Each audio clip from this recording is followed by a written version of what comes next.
આજે વાંસદાના ધારાસભ્ય અનંતભાઈ પટેલ અને તેની સાથેના જે આરોપીઓ છે તેના 2 કેસ નામદાર ત્રીજા અધિક સેશન્સ જજ સાહેબની કોર્ટમાં આજે ઠરાવ તારીખ રાખવામાં આવી હતી। જે કેસની અંદર આરોપી તરફે અમે ડિસ્ચાર્જ અરજી મૂકવામાં આવેલી હતી। ડિસ્ચાર્જ અરજીના અમારા મુખ્ય મુદ્દાઓ એવા હતા કે સેમ એક્ટ ઓફ સિરીઝ જ્યારે ગુનો બતાવવામાં આવ્યો હોય ત્યારે ખરેખર એક જ એફઆઈઆર થવી જોઈએ, એક જ સમયની અને એક જ તારીખની 3 એફઆઈઆર અલગ અલગ કરવામાં આવી છે।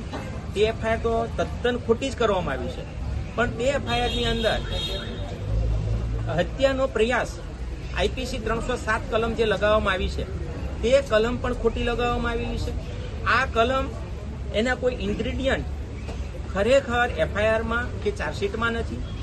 એટલું જ નહીં, 186 આઈપીસી 186, 153 ક અને 332 આ કલમ લગાવતા પહેલા સીઆરપીસી 195નો ફોલો કરવાનો હોય છે। એને 195 મુજબ ફરિયાદ દાખલ કરવાની હોય છે, તે સદંતર રીતે કરવામાં આવ્યું નથી।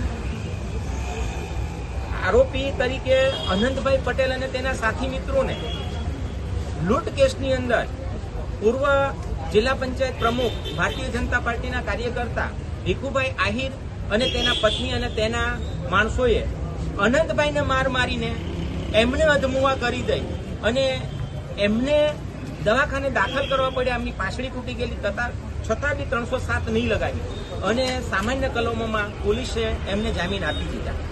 આ કેસની અંદર અનંતભાઈને 307 લગાવી, 395 લૂંટની કલમ ખોટી લગાવી। કોઈ પ્રકારે લૂંટ બધો આખો સમાજ જાણે છે, બધા જ જાણે છે કે આવા ધારાસભ્ય કક્ષાનો વ્યક્તિ કોઈ જગ્યાએ કોઈ 1.5 લાખની લૂંટ કરવા ન જાય, પણ ખોટા કેસની અંદર ફસાવી દેવામાં આવ્યા છે। કોઈ પ્રકારના સીસીટીવી ફૂટેજો રજૂ કરવામાં આવ્યા નથી। સીસીટીવી ફૂટેજ ખરેખર રજૂ થવા જોઈએ તો કોણે દુકાન સળગાવી, કોણે લૂંટ કરી, કોણે પોલીસની વાનને તોડી, એ હકીકત બહાર આવે, પણ એ નથી રજૂ થયા। એના પાછળનું એક જ કારણ છે કે ખરેખર અનંતભાઈ અને તેના સાથી મિત્રો કોઈ પણ જગ્યાએ સંડોવાયેલા નથી અને ખોટી રીતે એને સંડોવી દીધા છે। આ તમામ બાબતે આજે દલીલો કરવામાં આવી। દલીલો આજે પૂર્ણ થઈ છે બંને પક્ષે, ફરિયાદ પક્ષે, આરોપી પક્ષે।